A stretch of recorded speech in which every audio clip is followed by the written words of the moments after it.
Je travaille avec la terre, je l'avais travaillé pendant mes études et j'y suis revenue depuis 2016. D'accord. Et donc j'adore le rapport, le contact à la terre et le fait que la matière elle prenne vie sous nos doigts, que l'idée elle prenne forme. Et la relation à la terre elle est très forte en fait, elle est vraiment très forte. Parce que quand on la touche, suivant dans l'état dans lequel on est, les tensions qu'on peut avoir en la manipulant, en faisant des plaques ou voilà, en allant faire du collage ou quoi que ce soit, du modelage, ben en fait la terre elle va tout mémoriser, elle s'imprègne de la relation qu'on a eue pendant la mise en forme. Et en fait elle va tout nous rendre au moment de la cuisson. Donc si elle a été malmenée, en fait elle va soit fendre, soit il y aura une bulle d'emprisonné et là tout peut éclater. Donc un travail de 9 mois, j'ai travaillé sur des lavabos pendant 9 mois et en fait ça pouvait très bien éclater au moment de la cuisson, donc il n'y avait jamais rien d'acquis. Et je pense que ça fait aussi écho à la vie, quoi. Est-ce que vous avez une préférence pour le noir et blanc? Pour moi, c'est un vrai défi la couleur. Je trouve que c'est très difficile de marier, d'associer les teintes et donc du coup j'y vais petit à petit. Je ne sais pas si je serai multicolore, mais il y a des touches de couleur, mais voilà. Je travaille avec le métal et l'oxydation du métal.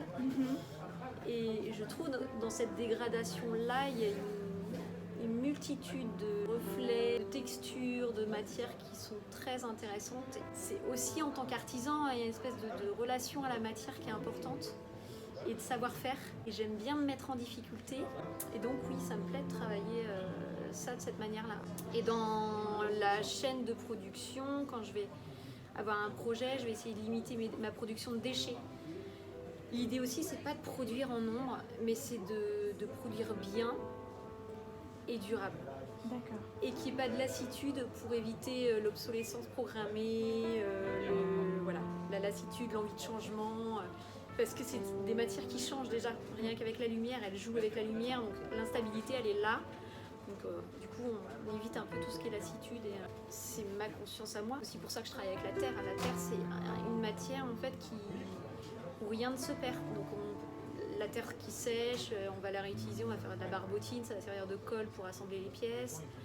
On peut voilà, la réhydrater, refaire un pain de terre. On peut rien ne se perd, quoi.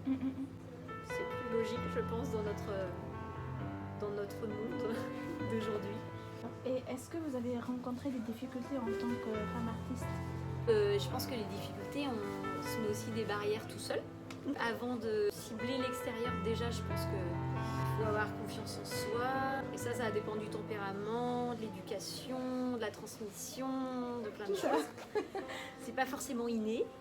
Les personnes ne sont pas toujours simples et donc aussi le fait de mettre à son compte, peut-être qu'aussi on peut choisir avec qui on va travailler. L'idée, c'est qu'il n'y ait pas un quota égalitaire de parité, mais c'est qu'il y ait une reconnaissance du savoir-faire et de la compétence. En fait, j'ai remarqué que c'est plutôt les animaux. Il n'y a pas d'humains dans vos... Si, il y en a une juste derrière. Ah ouais? C'est une plongeuse. Et c'est en relation avec l'eau, encore une fois. Mais oui, le corps humain n'est pas directement présent. Après, j'ai fait des choses, mais qui ne sont pas là. J'ai fait d'autres choses... Sur la partie artistique, on va dire plus personnelle, j'ai la représentation du corps qui soit fragmentée ou qui intervient, qui est présente indirectement. Donc si, le corps est présent, mais de manière plus subtile. Mais je pense que sa représentation elle m'est difficile. Le visage, les mains, c'est des parties du corps qui sont difficilement reproduisibles pour moi. D'accord. C'est un moyen détourné d'aborder des choses qui parlent à l'humain sans représenter, quoi. Donc, girl power. Allons-y. Ne lâchons rien. J'incite les gens à s'accrocher.